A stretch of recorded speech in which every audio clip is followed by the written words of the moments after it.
Today, we stand on Indigenous land.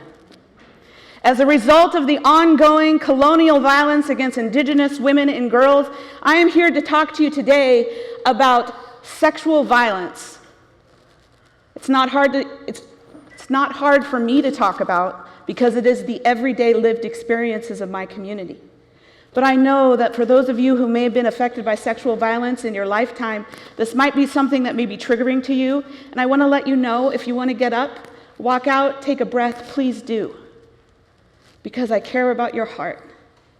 And we are here to talk about the hearts of people, the hearts of the Indigenous people, the first ones on this land, the women that every single day are victims of colonial violence, of murder, and of going missing. So, if you need to leave, I understand. We stand here today on Indigenous land.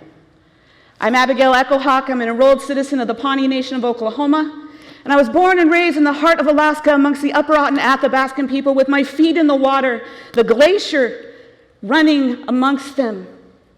Soul to soil with my eyes on the mountains, the wind roaring in my ear, as it spoke to me the words and the knowledge of my ancestors.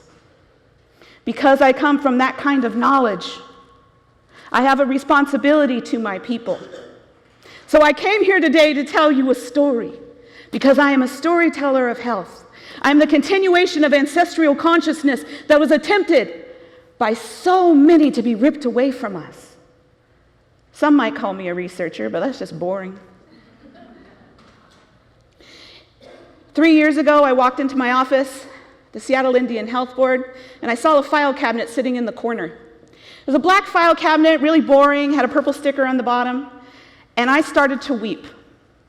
You see, for a year and a half prior to that, I had been having a dream about a black file cabinet in a corner. And in that dream, I had to sit and I had to listen quietly. And when I did that, I could hear soft weeping. I didn't know what that meant. I went to my elders, I went to my family, and I asked them. And I was told to wait because the understanding would come to me. Because I work with the sacred data of my community. And in my community, data speaks, it carves, it paints, it breathes. What I found in that drawer was the repressed data of a study that had been done with American Indian and Alaska Native women in the city of Seattle that is a direct result of patriarchy and white supremacy. They had withheld that information, never analyzed it, and never released it. We released that data in August of 2018, and we found that the Native women we talked to, 94% of them had been sexually violated in their lifetime. Out of that 94%, more than 42% of them had attempted suicide after their first assault. The average age of that first assault was 13 years old. Our babies, our girls. We also found in that data that for those that reported their assault, only 8% of them actually saw a conviction. My heart wept because this is a story that I didn't have to see in the data I knew in my own life as a survivor of sexual violence. My organization and I decided we would no longer stay silent. And then in November of 2018, we released the very first data report on missing and murdered Indigenous women in the United States. And what we found is what everyone in my community already knew. Colonial violence was killing our women and allowing perpetrators to come, assault us, kill us, disappear us. And nobody gave a damn about it.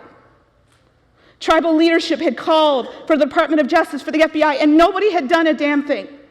So with $20,000 that I self-funded, we did.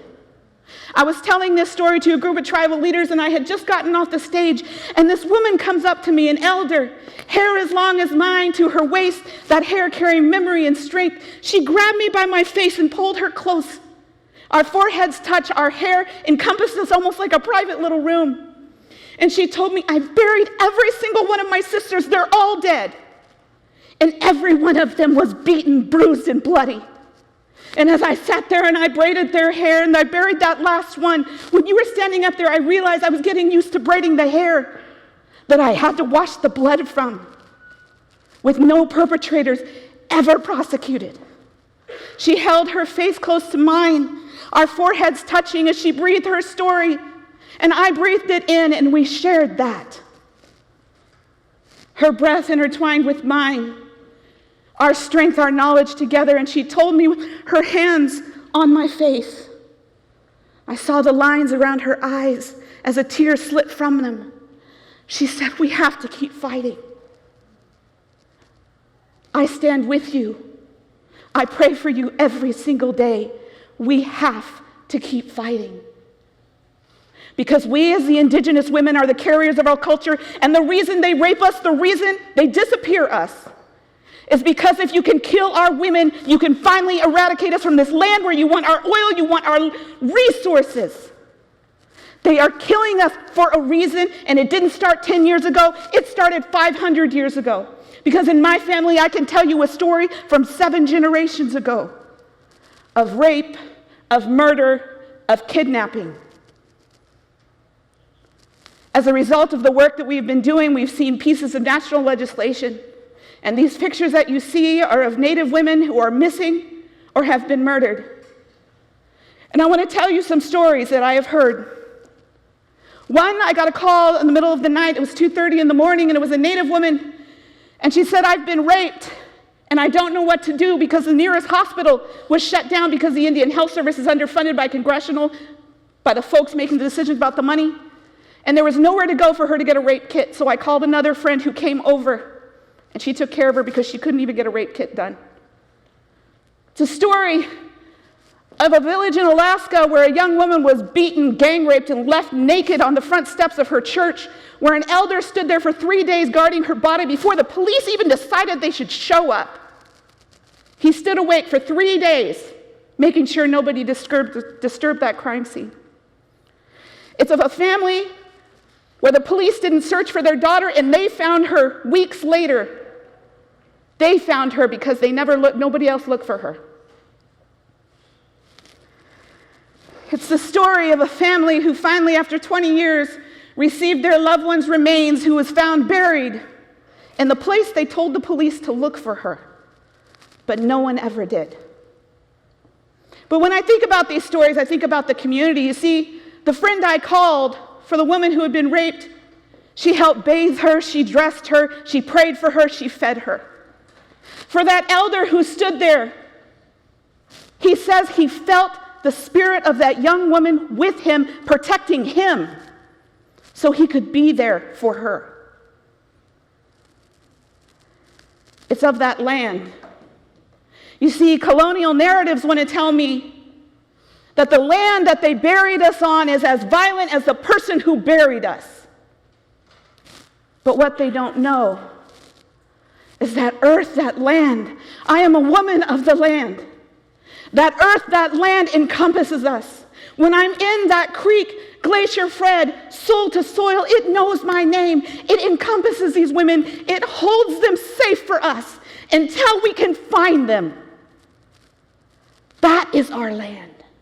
And I refuse to accept any other idea of who we are or of what that land means to us.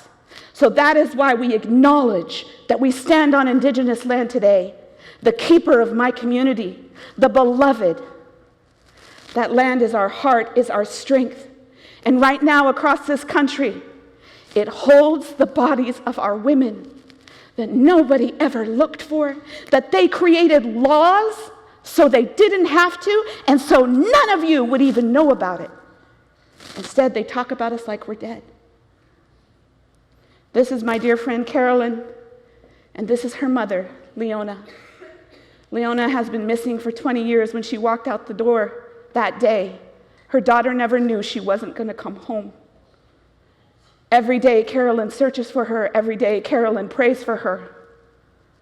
Every day, Carolyn does whatever she can to do her own investigation because her mother has been missing for 20 years. I think, where is the land she may be buried under? Who is the holder of that?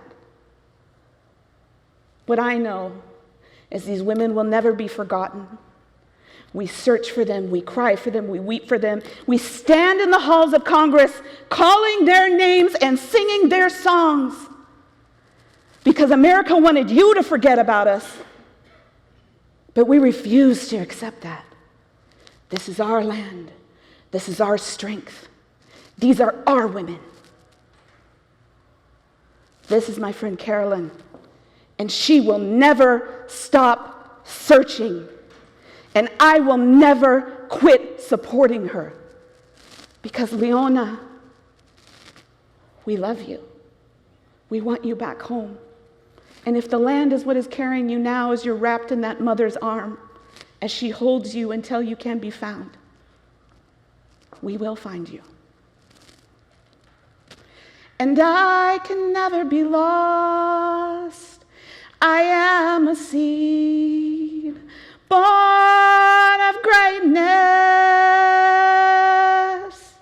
descended from a line of chiefs. You stand on Indigenous land.